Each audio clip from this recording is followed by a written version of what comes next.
আজকে আমার হাত থেকে ধরে কেউ বাঁচাইতে পারবে না। আরে শান্তি, শান্তি তুমি, আমি তো ভয় পেয়ে গেছিলাম। আমি তোমার বয়ফ্রেন্ড, আমি তো ছিনতাইকারী চোর না। তুমি আমাকে পেছন থেকে গলা চেপে ধরছো কেন? গলা চেপে ধরছি তোরে মাইরা ফেলার জন্য। কেন? তুমি আমাকে মারবা কেন? আমি কি করছি? ও বাবা, কি করছে সে সেটা জানে না। কালকে সারাদিন আমার সাথে দেখা করে নাই, রাত্রে আমাকে একটা ফোন দেয় নাই, আমি 2টা মেসেজ দিছি, আমার মেসেজের রিপ্লাই দেয় নাই। কারণটা কি বলো তো? জান, কালকে অফিসের কাজের অনেক প্রেশার ছিল, এই জন্য তোমার সাথে দেখা করতে পারি নাই। সারাদিন কাজ করে এত টায়ার্ড ছিলাম, বাসায় গিয়ে বিছানার সাথে পিঠটা লাগানোর সাথে সাথে ঘুম এসে পড়েছি। এই জন্য তোমার ফোনও ধরতে পারি নাই, তোমার টেক্সটের রিপ্লাইও দিতে পারিনি। একদম মিথ্যা কথা বলবা না। আমি ভালো মতোই জানি তুমি কালকে আমার সাথে দেখা না করে অন্য কোনো মেয়ের সাথে সারাদিন ঘুরছো, ওরে নিয়ে বিভিন্ন রেস্টুরেন্টে গেছো, পার্কে গেছো, ওরে খাওয়াইছো, আর রাত্রেবেলা বাসায় যেয়ে টুস করে ফোনের সিমটা চেঞ্জ করে অন্য সিম দিয়ে ওই মেয়ের সাথে কথা বলছো, তাই না? এর জন্য আমাকে ফোন দিতে ভুলে গেছো। এখন সত্যি করে বলো, ওই মেয়েটা কে? এসব তুমি কি বলতেছো শান্তি? আমি অন্য মেয়ের সাথে কেন দেখা করব, কেন কথা বলবো? এক আপদই তো সামলাতে পারতেছি না। কি বললা তুমি? আমি আপদ?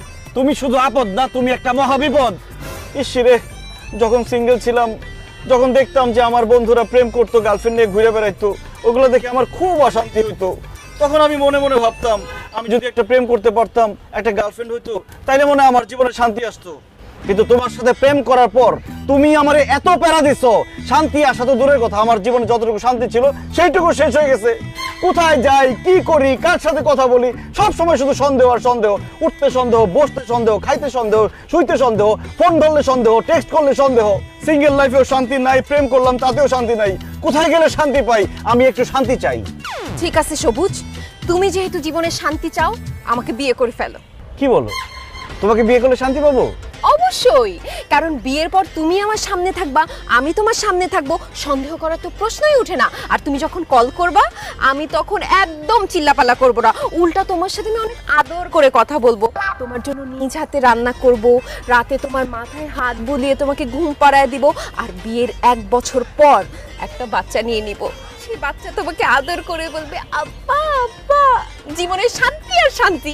আসলেই তো, বিয়ে করলে তো সব শান্তি। ইস, আমি এত বোকা কেন, একদিন বিয়ে করলাম না কেন? আচ্ছা ঠিক আছে, আজকে আব্বা আমার সাথে কথা বলবো, বিয়ের দিন তারিখ ঠিক করে ফেলবো।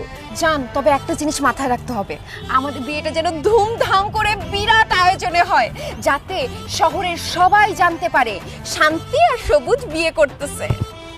ঠিক আছে। জান, I am so excited. Oh my god.